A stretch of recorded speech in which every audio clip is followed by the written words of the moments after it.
Okay, it's still sticky to the touch, but I'm going to go ahead and take it out because it's not, I mean, I can still draw away from it. So if you want to continue with the mixer, you're certainly welcome to.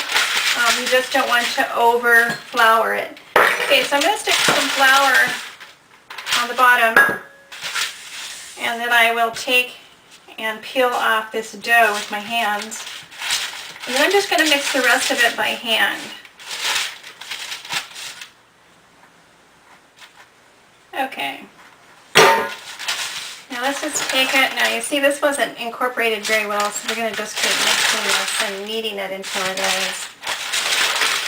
Just go from the outside in. Outside in. Okay. Twisting it into this ball.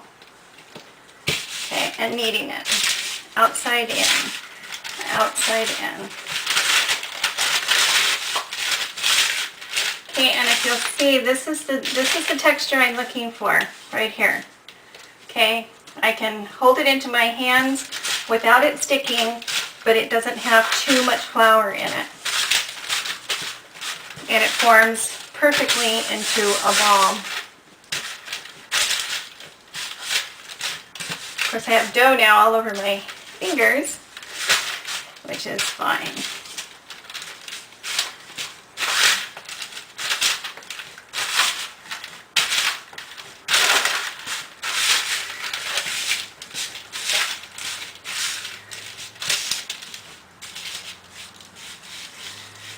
Okay, now if you'll see, it's just perfect. Look at that. It's this nice, beautiful ball that I'm going to shape now into rolls. Okay, now I'm going to take this and I'm going to divide the dough into quarters. Just easier to work with that way.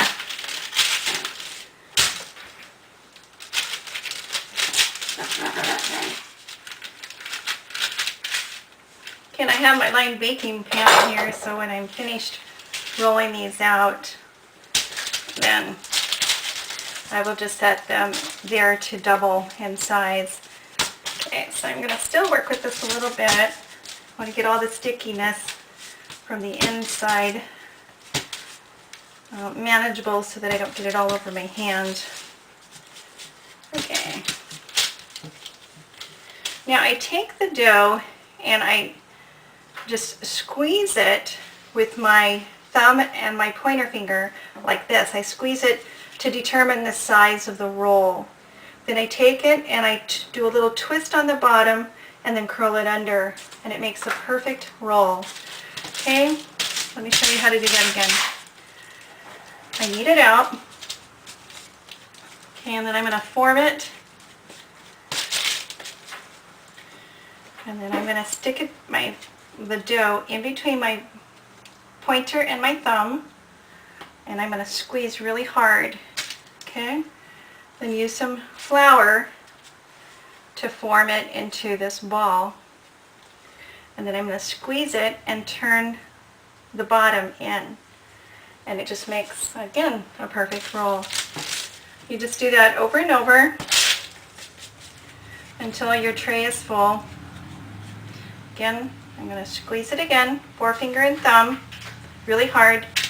Makes the perfect sized roll. And then I'm going to twist and tuck it under. Okay, now I need to line this up so there's plenty of room, and I'm going to put a dozen on this tray. And you just repeat this process over and over until you use your dough, and then you're going to let it sit in a warm place for, I usually let mine sit about 30 minutes. It depends on how warm my house is.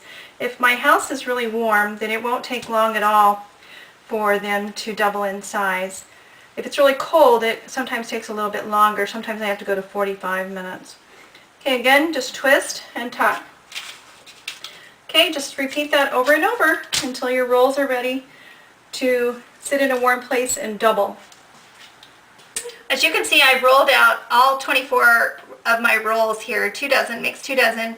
I'm going to set it in a warm place. I might put a tea towel over it so it'll stay warm.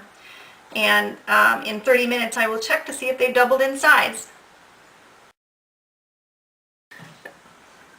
As you can see, the buns have doubled.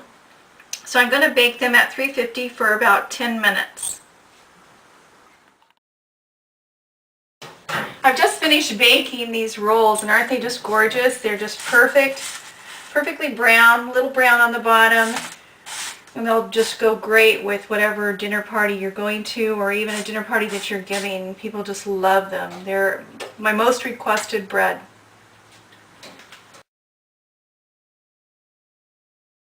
I put the rolls in a basket, and I'm going to set those on the dinner table. I'm going to serve it with some butter. I always serve it with organic butter, but you can just use regular butter. Never margarine. You can read about that on my website. Why not margarine? And then I'm going to show you the inside of this roll. It's just beautiful. It has lots of holes, very fluffy, and it makes this roll very delicious. Okay, bon appetit!